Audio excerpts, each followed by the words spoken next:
Mesdames, Messieurs, bonjour. Au micro de Radio Shalom Charles Lugassi, voici un bref bulletin d'information. L'école des hautes études commerciales de Montréal et l'Université hébraïque de Jérusalem signeront prochainement un partenariat académique. C'est ce qu'a annoncé l'hebdomadaire Canadian Jewish News sous la plume de M. Elias Lévy. Dans le cadre de cette entente, il y aura un échange annuel d'étudiants entre HEC Montréal et la School of Business Administration de l'Université hébraïque de Jérusalem. Il s'agit, a déclaré M. Simon Ben Simon, directeur des Amis canadiens de l'Université hébraïque de Jérusalem, d'une avancée importante pour la coopération interuniversitaire entre le Québec et Israël. Celle-ci permettra à des étudiants universitaires québécois et israéliens de vivre une expérience académique profitable.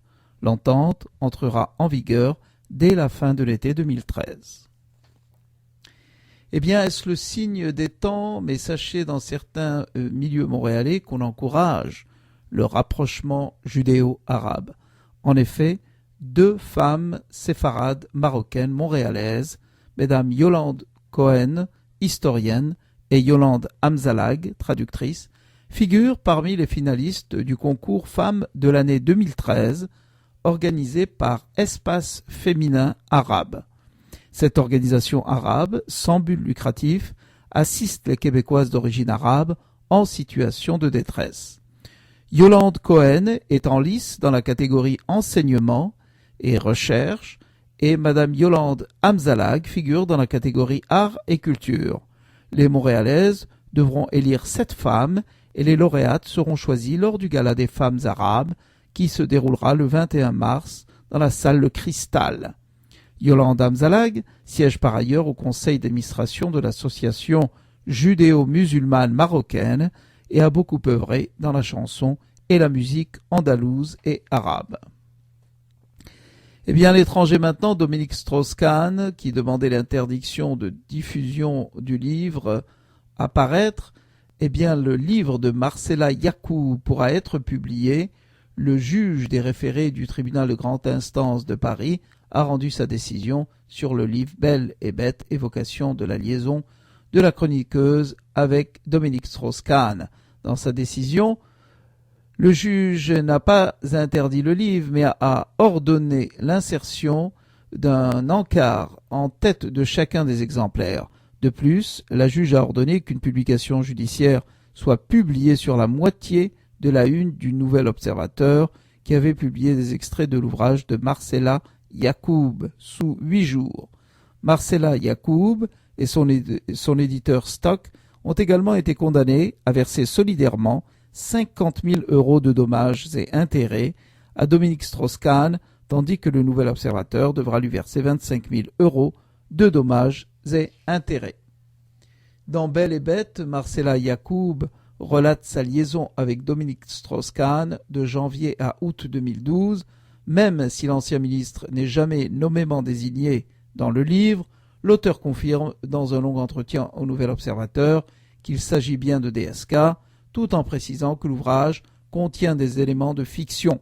Le personnage principal y est décrit comme un être mi-homme, mi-cochon. Sur la scène internationale, Rita va chanter à l'ONU ce soir. La chanteuse israélienne d'origine iranienne, Rita, va chanter en perse lors de l'Assemblée générale des Nations unies, donc ce mardi soir. Donc ce soir, l'artiste israélienne entrera donc dans le cercle très fermé de ces artistes qui ont chanté devant la prestigieuse assemblée, comme par exemple Beyoncé. L'artiste Rita chantera My Joys, mes joies, en perse, un titre issu de son dernier album, mais aussi quelques-uns de ses plus grands succès. Le secrétaire général de l'ONU devrait être présent, ainsi que de nombreux ambassadeurs, diplomates, artistes américains, mais aussi des membres importants des communautés juives et iraniennes. L'ambassadeur d'Israël à l'ONU, Ron Prosser, s'adressera à l'Assemblée avant la prestation de Rita. Ce dernier a déclaré sur un ton qui ne manquait pas d'humour que les délégués allaient voir une vraie bombe iranienne. L'album chanté en perse par Rita est vendu au marché noir en Iran où il semble déjà très populaire.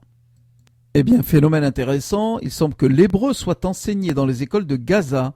Le Hamas, au pouvoir dans la bande de Gaza, a récemment autorisé l'étude de l'hébreu dans les écoles. Cette mesure a été annoncée 14 ans après la décision de l'autorité palestinienne d'interdire l'enseignement de la langue hébraïque dans les territoires. L'étude de l'hébreu n'est pas devenue une matière obligatoire dans la bande de Gaza, mais elle fait partie des options offertes aux écoliers locaux.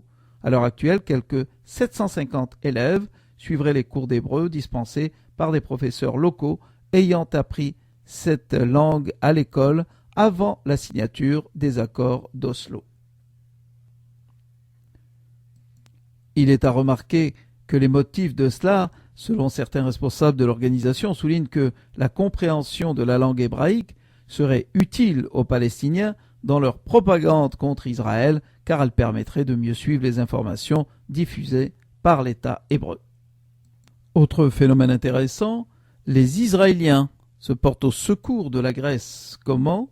Eh bien, c'est un phénomène reconnu. Les Israéliens aiment voyager et s'ils ont une âme d'explorateur et parcourent le monde entier, la plupart d'entre eux privilégient cependant des destinations proches. Désireux de trouver une destination peu onéreuse mais agréable, les Israéliens se sont donc tournés vers la Grèce, qui n'en demandait pas moins en cette période de crise. Au total, ce sont 400 000 touristes israéliens qui se sont ainsi rendus en 2012 dans la République hellénique. Une manne pour les Grecs et qu'ils apprécient et veulent développer. D'ailleurs, la ministre grecque du tourisme s'est récemment rendue en Israël pour développer les partenariats avec l'État hébreu. Au Japon, une statue en l'honneur d'Israël, 2 ans après le tsunami qui a dévasté la côte est du Japon. La ville de Minami-Sanriku a érigé une statue en l'honneur de l'aide israélienne dont la population a bénéficié après le drame. Baptisée Renaissance et Résurrection, la statue a été réalisée par l'artiste israélien David Susana. La sculpture placée devant certains bureaux municipaux et hôpitaux symbolise la solidarité israélienne envers la souffrance des Japonais. Enfin, en Suisse, Serge Klarsfeld remet en cause le rapport sur les Juifs expulsés par Berne, alors que le rapport Bergier révélait que 24 000 Juifs avaient été expulsés de l'État Helvelt durant la Seconde Guerre mondiale.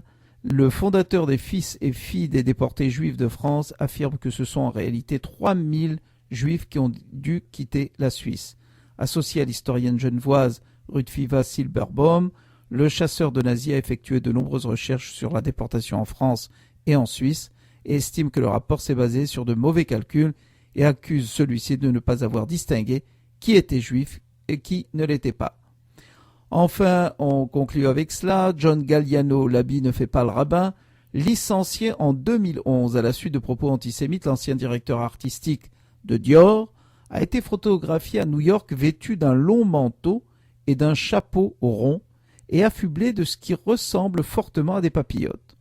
C'est un accoutrement qui évoque sans appel la tenue des Juifs Haredim et qui a donc valu au couturier de faire la une du New York Post avec pour titre « Schmock », idiot en yiddish, en plus de s'attirer les foudres de la part de certaines communautés juives new-yorkaises. Son agent, Liz Rosenberg, nie toute provocation et a expliqué qu'il porte de grands manteaux et de longs manteaux depuis de longues années et que la dernière chose que voudrait John, c'est d'offenser la communauté juive.